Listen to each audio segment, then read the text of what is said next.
इस वीडियो में हम देखेंगे अध्याय दो चरों का रैखिक समीकरण के प्रश्न बैंक के सभी प्रश्नों का हल।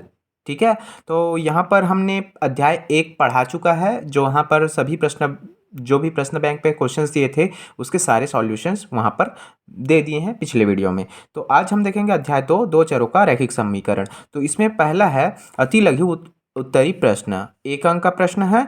तो पहला क्वेश्चन है, दो चरों के समीकरणों द्वारा प्रदर्शित सरल रेखाओं का कटान बिंदु ही उन समीकरण के खाली स्थान होते हैं। तो दो चरों के समीकरण द्वारा प्रदर्शित सरल रेखाओं का कटान बिंदु क्या कहलाता है? वही उसका क्या होता है?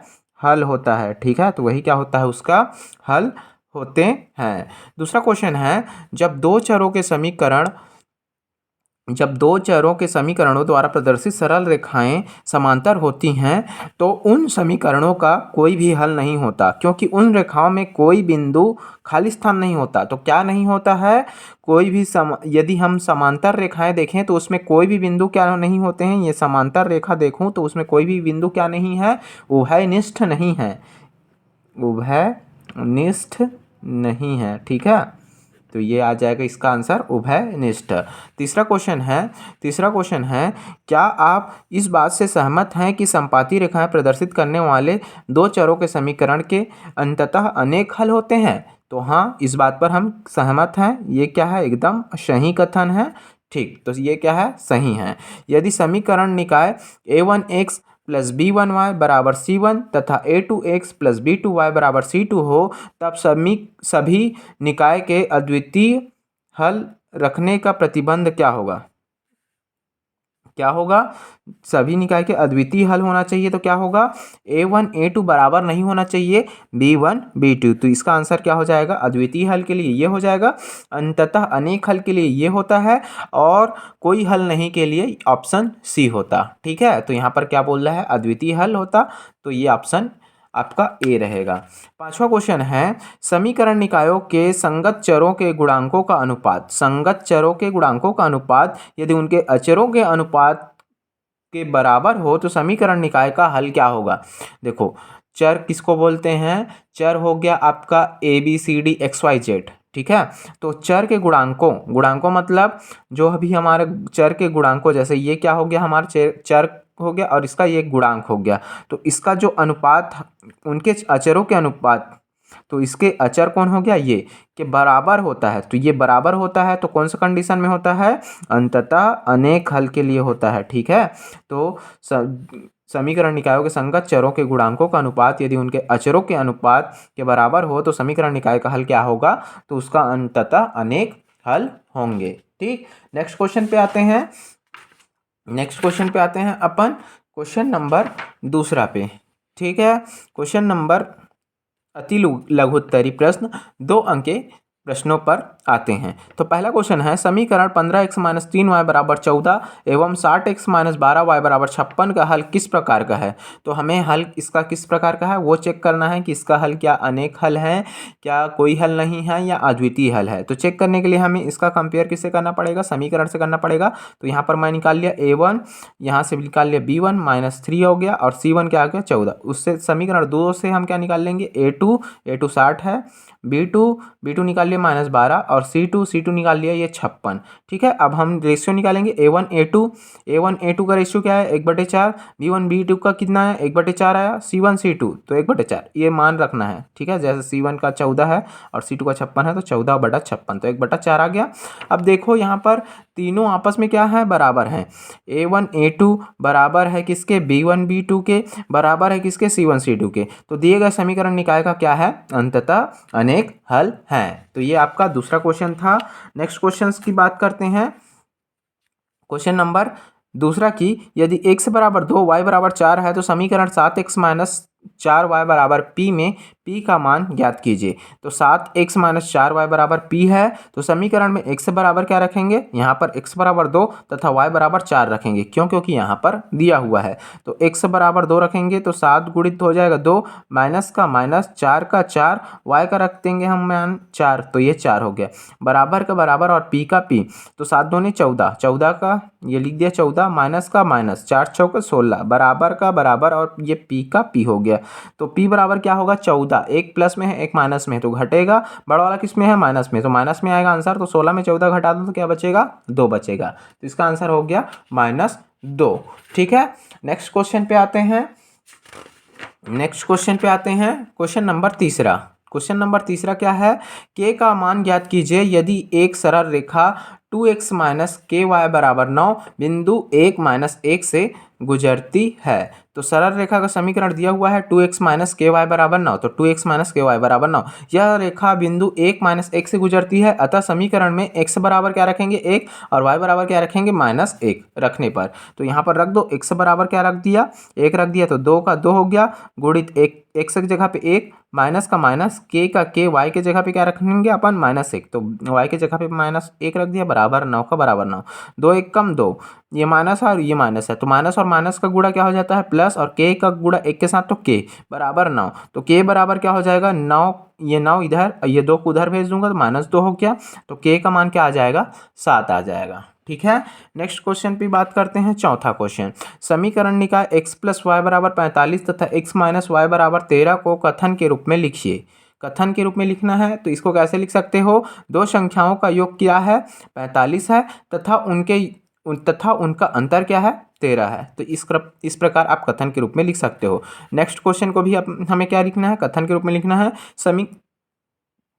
समीकरण निकाय x माइनस 1/y बराबर 1/2 तथा x/y प्लस 3 बराबर 3/2 को कथन के रूप में लिखिए। तो इसको भी कैसे लिख सकते हैं, किसी भिन्न के अंश में 1 घटाने पर, किसी भिन्न के अंश में, ये अंश है और यह है, किसी भिन्न के अंश में 1 घटाने पर वह भिन्न 1/2 के बराबर हो जाता है तथा यदि उनके हर में 3 जोड़ दिया जाता है तो भिन्न 3/2 के बराबर हो जाता है। तो ये आपका पांचवा क्वेश्चन का हल है, तो इसको हम कथन के रूप में इस प्रकार लिख सकते हैं।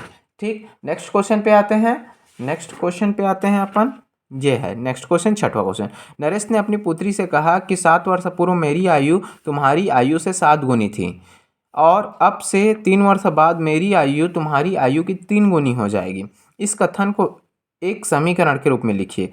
ठीक है, तो सबसे पहले हमें क्या निकालना पड़ेगा, उसका वर्तमान आयु निकालना पड़ेगा। माना नरेश की वर्तमान आयु क्या है 100 वर्ष है तथा पुत्री की वर्तमान आयु क्या है y वर्ष है।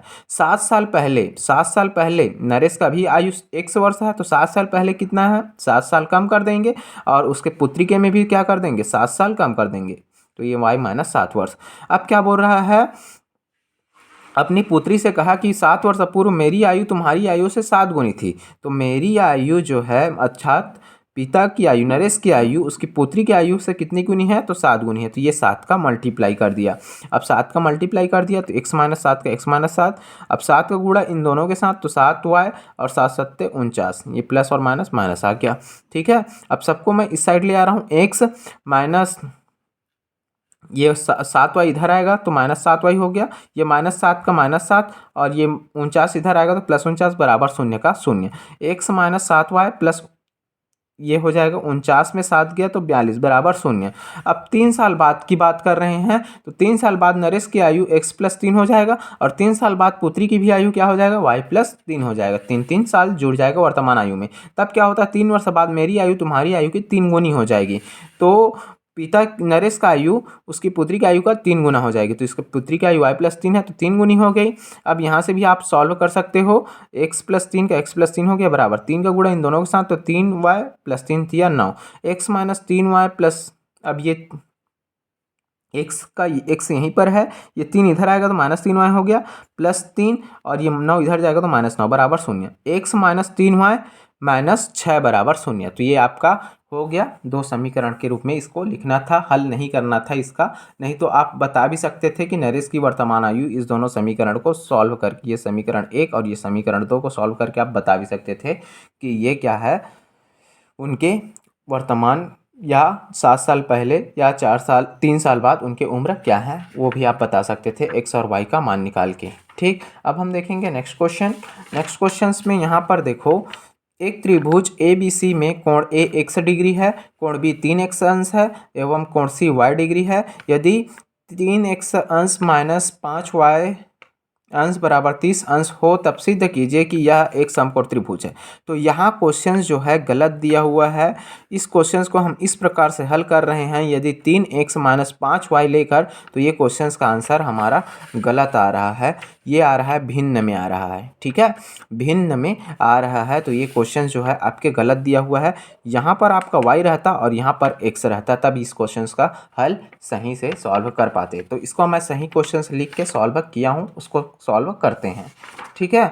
तो ये है आपका क्वेश्चन। अब मैं यहाँ पर y कर दिया, यहाँ पर क्या कर दिया, x कर दिया और बराबर 30 है। सिद्ध कीजिए कि यह एक समकोण त्रिभुज है। अब हमें सिद्ध करना है त्रिभुज ए बी और सी का कोण का मान दिया हुआ है, तो दिया हुआ है त्रिभुज के तीनों अंतःकोणों का योग क्या होता है, 180 अंश होता है। अर्थात इन दोनों को जोड़ेंगे तो क्या आ जाएगा, कोण ए कोण बी कोण सी, तो 180 अंश हो जाएगा। तो ए का मान कितना है, x डिग्री है, बी का मान कितना है 3x डिग्री है और सी का मान कितना है y डिग्री, बराबर कितना है 180 अंश, ठीक।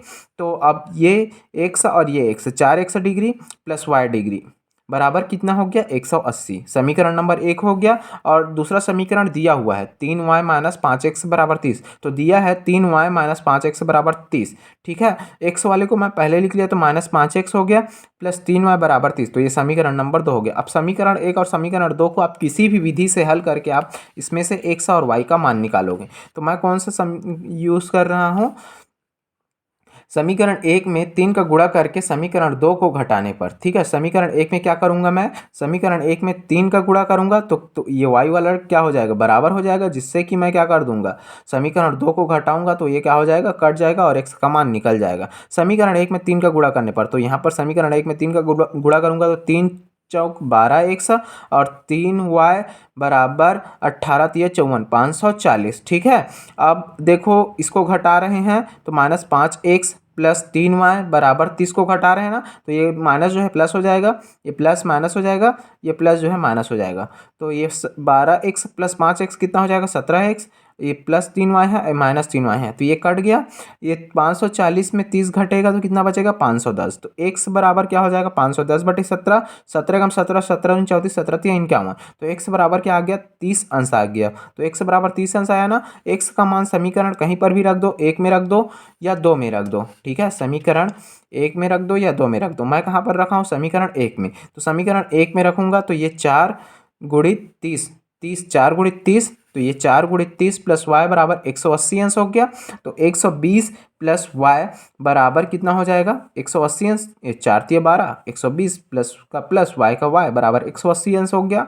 120 इधर जाएगा तो 180 माइनस 120 हो जाएगा, तो y का मान कितना आ गया 60। अब कोण a बराबर 100 डिग्री था तो 30 अंश आ गया x का मान। कोण b बराबर 3x था तो 3 गुणित 30 बराबर 90 आ गया। और कोण C का मान क्या था y डिग्री था, अर्थात 60 डिग्री आ गया। अब त्रिभुज ABC में देखो एक कोण क्या है 90 अंश है और बाकी क्या है न्यून कोण है। तो हम बोल सकते हैं त्रिभुज ABC में तीनों कोण में एक कोण का मान 90 अंश है, अतः त्रिभुज ABC एक क्या है समकोण त्रिभुज है, ठीक है, एक समकोण त्रिभुज है। तो ये हम बोल सकते हैं, ठीक। और देखो यहाँ पर यदि हम सॉल्व कर रहे थे इस क्वेश्चन को, इसीलिए मैं बोल रहा था ये गलत है। तो यहाँ पर देखो इसका वैल्यू नहीं निकल पा रहा था, एक्स का कोण का मान नहीं निकल पा रहा था, वो पॉइंट में आ रहा था, इसलिए ये क्वेश्चन जो है गलत है। जो आपके ब्लूप्रिंट में दिया हुआ है यहाँ पर आपका एक्स दिया हुआ है वो वाई हो जाएगा और ये वाई जो है आपका एक्स रहेगा, तब इसको आप सॉल्व कर पाओगे, ठीक है। जैसे नेक्स्ट क्वेश्चन में भी आपका थोड़ा सा मिस्टेक दे दिया है, यहाँ पर जैसे 55 ले लिया है, ठीक है, ये 55 दिया हुआ है, तो 55 दिया हुआ है तो ये एक भिन्न के रूप में आ रहा है। देखो ये भिन्न के रूप में आ रहा है, ये कट नहीं रहा है, ये कट नहीं रहा है, ठीक है। लेकिन ये बुक में यदि ये आपका क्या दिया हुआ है 75 दिया हुआ है, तो ये आपका एकदम सिंपल सा क्वेश्चन बन जाता है। तो ये क्वेश्चंस भी आपका गलती से मिस्टेक कर दिए होंगे, ये 75 को 55 लिख दिए होंगे, नहीं तो ये क्वेश्चन जानबूझ के दिए होंगे तो ये बहुत लेंदी हो जाएगा इधर गुणा भाग करने में, ठीक है। ये क्वेश्चन गलत नहीं बोल सकते, लेकिन ये क्वेश्चन क्या है बहुत ज़्यादा हार्ड हो गया, इसको 55 कर दिया। तो क्यों, क्योंकि यहाँ पर देखो x और माइनस y का मान निकाल रहा हूँ तो यहाँ पर कट नहीं रहा है, ठीक है, लेकिन ये कट जाना चाहिए था तो वो कट नहीं रहा है। वैसे ही x प्लस वाई का मान निकाल रहा हूँ तो भी नहीं कट रहा है। फिर यहाँ पर अपन x का मान निकालेंगे तो भी नहीं कट रहा है, यहाँ पर पॉइंट में आ रहा है आंसर। तो ये भी क्वेश्चंस इतना ज़्यादा घुमा के नहीं देता। ये क्वेश्चंस कैसे रहता है ये देखते हैं। ठीक है, वहाँ पर 55 लिख दिया, यदि वह क्वेश्चन 75 रहता तो अब इसको बहुत ही सिंपल तरीके से आप सॉल्व कर सकते हो। समीकरण निकाय 41x माइनस 17y बराबर 99, 17x माइनस 41y बराबर 75। तो 41x माइनस 17y बराबर क्या है 99। समीकरण 1 हो गया, ये हो गया समीकरण नंबर 2। समीकरण 1 व समीकरण 2 को जोड़ने पर जब भी इस प्रकार से देखो, यहाँ और यहाँ का संबंध सेम है और यहाँ पर का संबंध सेम है, तो आपस में क्या कर देंगे, एक बार जोड़ देंगे एक बार घटा देंगे। ठीक है, या इसमें 41 का गुणा करते, इसमें 17 का गुणा करते तो बहुत बड़ा बड़ा डिजिट आता। वैसे भी कर सकते हैं लेकिन बहुत बड़ा बड़ा डिजिट आता, तो इसको देखो यहाँ पर सेम है और यहाँ पर सेम है, तो आपस में क्या कर देते हैं, इसको जोड़ देते हैं और एक बार घटा देते हैं, तो वो समीकरण क्या हो जाता है, छोटा हो जाता है। 41x माइनस 17y बराबर 99, ये समीकरण 1 है और समीकरण नंबर 2 है। समीकरण 1 व 2 को जोड़ने पर, तो समीकरण 1 तो बायां पक्ष वाला बायां पक्ष के साथ जुड़ेगा घटेगा और दायां पक्ष के साथ जुड़ेगा घटेगा। तो 41x minus 17y plus 17x minus 41y बराबर का बराबर 99 प्लस 75। तो 41x और 17x कितना हो जाएगा, 58x हो जाएगा। और माइनस है, दोनों माइनस में है तो माइनस में आंसर आएगा और दोनों माइनस में है तो जुड़ जाएगा, तो 58 बराबर 174। 58 बराबर, दोनों में 58 कॉमन है तो 58 कॉमन ले लिया। x माइनस वाई बराबर 174। तो x माइनस वाई, ये 58 नीचे चला गया, 58 तिया 174 होता है। ठीक है, इसको आप लोग कटा लेना, 58 तिया 174। यहाँ पर जो क्वेश्चंस था, अब ये 55 दिया हुआ था इसलिए ये नहीं कट रहा था। 154 और 58 जो है पूरा का पूरा नहीं कट रहा था, यहाँ पर पूरा पूरा कट जा रहा है। आप लोग कटा के देख भी सकते हो, 2 से कटा लेना, फिर जिससे कटेगा उससे कटा लेना। मैं डायरेक्ट यहाँ से देख पा रहा हूँ, 5 तिया 15 150 हो गया और 8 तिया 24, इसलिए ये मैं डायरेक्ट 3 लिखा हूँ। समीकरण 1 और 2 को आप क्या करेंगे, घटाएंगे। तो समीकरण 1 और 2 को घटाएंगे तो 41x माइनस 17y था पहला समीकरण, माइनस 17x माइनस 41y बराबर 99 में क्या कर देंगे, 75 घटा देंगे। ठीक है, 41x माइनस 17y, ये माइनस और प्लस, माइनस हो गया 17x, माइनस और माइनस प्लस हो गया 41y बराबर 99 में 75 घटाएंगे तो क्या बचेगा 24। 41x में 17x घटेगा तो 24x बचेगा। ये माइनस में है ये प्लस में, एक माइनस एक प्लस में तो घटेगा, बड़ा वाला किस में है, प्लस में, तो यहाँ पर प्लस में आएगा। 41y में 17y घटाएंगे तो क्या बचेगा 24y बराबर का बराबर ये 24 का ये 24, दोनों में से क्या निकलेगा 24 कॉमन निकलेगा, तो x प्लस वाई, तो ये डायरेक्ट 24 को नीचे भेज दिया तो x प्लस वाई बराबर 1। ये हो गया आपका समीकरण नंबर 4। समीकरण 3 और 4 को जोड़ने पर x minus Y plus X plus Y बराबर 3 प्लस 1। तो यहाँ पर देखो x और x क्या हो जाएगा 2x और माइनस वाई और प्लस वाई कट जाएगा, बराबर 3 प्लस 1, ये हो जाएगा 4। तो x का मान क्या आ जाएगा, ये 2 नीचे में आ जाएगा तो 4/2, x बराबर 2 आ गया। x का मान कहाँ पर रखेंगे, किसी भी समीकरण पे रख दो, तो यहाँ पर समीकरण 4 पे ही रख दूँ, समीकरण 4 पे ही इसका मान रख दे रहा हूँ। तो x का मान समीकरण 4 में रखने पर क्या हो जाएगा, यहाँ पर x रख दो, तो यहाँ पर x का मान 2 था तो 2 प्लस का प्लस y का y बराबर 1, y बराबर 1 माइनस क्या हो जाएगा 2 हो जाएगा। ठीक है, अब y बराबर क्या आ जाएगा, उसका आंसर y बराबर -1 आ जाएगा। यहाँ x का मान कितना आया 2 आया और y का मान क्या है -1 आया। तो इस प्रकार से सॉल्व कर सकते थे और वहाँ पर 55 रहता तो वो आपका पॉइंट पे आता। ठीक है, बहुत ज़्यादा कैलकुलेशन करना पड़ता और इसमें इतना ज़्यादा कैलकुलेशन करना नहीं पड़ रहा है। ठीक है, वो क्वेश्चन गलत नहीं है लेकिन वो क्या आएगा आपका भिन्न के रूप में आएगा। नेक्स्ट क्वेश्चन की बात करते हैं। क्वेश्चन नंबर ये तो मैं आपको लाइव क्लास पे बता दिया हूँ। ठीक है, लाइव क्लास के इंपॉर्टेंट में बता दिया हूँ। 2 अंकों वाली एक संख्या का 7 गुना अंकों को पलटने पर बनने वाली संख्या का 4 गुने के बराबर है तथा संख्या के अंकों का योग 3 है, तब वह संख्या ज्ञात कीजिए। ठीक है, तो माना 2 अंकों वाली संख्या का इकाई अंक क्या है y व दहाई अंक x है, तब वह संख्या क्या हो जाएगा 10x प्लस y।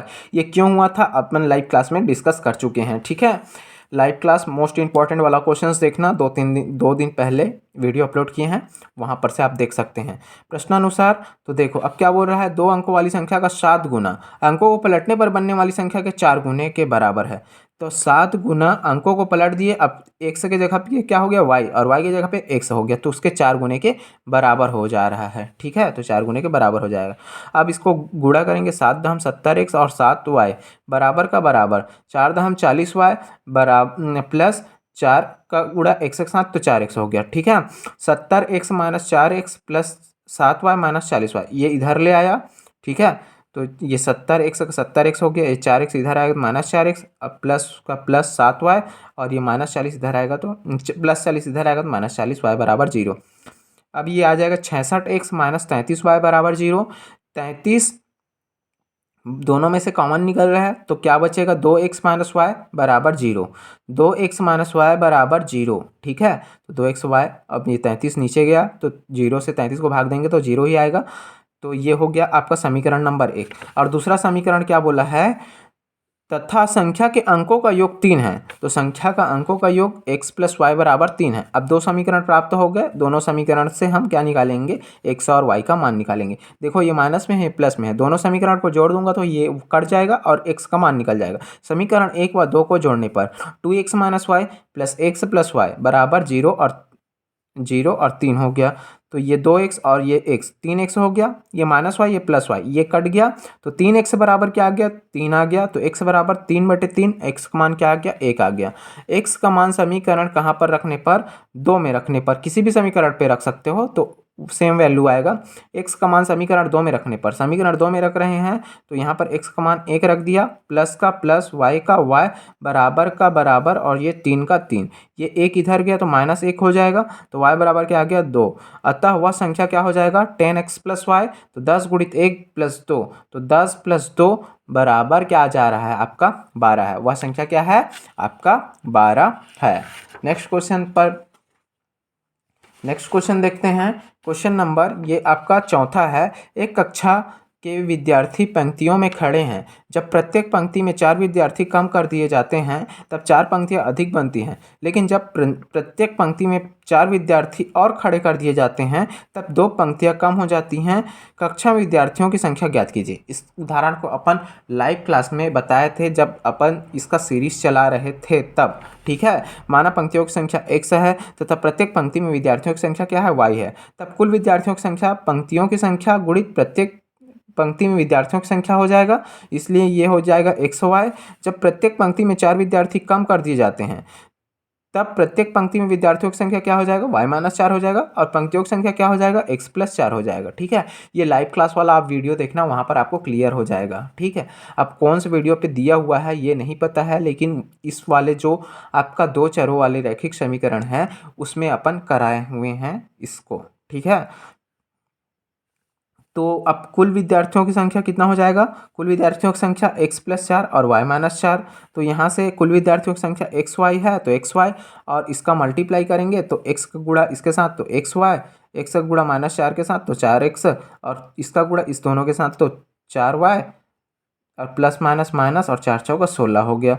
ये x इधर आया, एक्स वाई इधर ले आया तो X Y minus X Y हो जाएगा, प्लस था वो माइनस हो गया तो बराबर -4x प्लस 4y माइनस 16। तो ये कट गया, 0 हो गया, -4x प्लस 4y माइनस 16।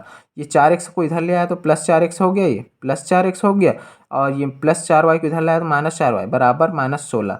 दोनों में से 4 कॉमन निकाला तो x माइनस वाई और -4, तो 4 कॉमन निकला तो उसको नीचे ले आया तो 4 चौका 16 हो गया, तो ये -4 आ गया, समीकरण नंबर 1 दे दिया। लेकिन जब प्रत्येक पंक्ति में 4 विद्यार्थी और खड़े कर दिए जाते हैं तब प्रत्येक पंक्ति में विद्यार्थियों की संख्या क्या हो जाती है, y प्लस 4, और पंक्तियों की संख्या क्या हो जाती है, 2 कम हो जाती है, अर्थात x माइनस 2 हो जाती है। कुल विद्यार्थियों की संख्या क्या हो जाएगा, x माइनस 2 और y प्लस 4 हो जाएगा। अब इसको सेम फिर से वैसे ही सॉल्व करेंगे, x माइनस 2 और एक्स वाई बराबर x माइनस 2 और y प्लस 4। तो अब इसका गुणा करेंगे, एक्स का गुणा इन दोनों के साथ तो X Y plus X 4x minus और प्लस माइनस 2 का गुणा y के साथ 2y माइनस और प्लस माइनस 2 चौका 8। ठीक है, ये एक्स वाई इधर आएगा तो ये एक माइनस हो गया, 4x माइनस 2y माइनस 8 इधर ही रहने देते हैं तो ये हो गया 0, 4x माइनस 2y माइनस 8, इस 8 को इधर ले जा रहे हैं तो ये प्लस 8 हो गया, बाकी 4x माइनस 2y, दोनों में से 2 कॉमन निकल रहा है तो 2 कॉमन ले लिया, 2x माइनस वाई बराबर 8, 2x माइनस वाई बराबर 4। समीकरण 2 में समीकरण एक को घटाने पर, तो समीकरण हमारा 2 निकला हुआ था, निकला है अभी, और समीकरण आपका एक उसमें क्या करेंगे अपन घटाएंगे। तो समीकरण एक ये है, तो घटा देते हैं 2xy में क्या घटा देते हैं, x माइनस वाई घटा देते हैं, x माइनस वाई बराबर 4 में क्या घटा देंगे, -4 घटा देंगे, तो ये -4 घटा दिया। ठीक है, अब देखो इसको सॉल्व करोगे तो 2x माइनस का y माइनस और प्लस माइनस x हो गया, माइनस और माइनस प्लस y हो गया, बराबर 4 का 4, माइनस और माइनस प्लस हो गया, और ये हो गया 4। x बराबर क्या आ जाएगा, 2x में एक x जाएगा तो x बचेगा, माइनस वाई और प्लस वाई कट जाएगा, बराबर का बराबर, और 4 और प्लस 4 8 हो गया। x का मान समीकरण किसी में भी रख दो, समीकरण एक में रख रहे हैं क्योंकि वहाँ पर x माइनस वाई बराबर क्या था, -4, तो x का मान यहाँ पर रख दिए 8 माइनस वाई बराबर -4, तो माइनस वाई बराबर -4 -8, तो माइनस वाई बराबर -12, तो दोनों से तरफ से माइनस कट गया, तो y बराबर क्या आ गया, 12 आ गया। कुल विद्यार्थियों की संख्या x इंटू वाई था, तो x इंटू वाई बराबर 8 गुणित 12 बराबर 96।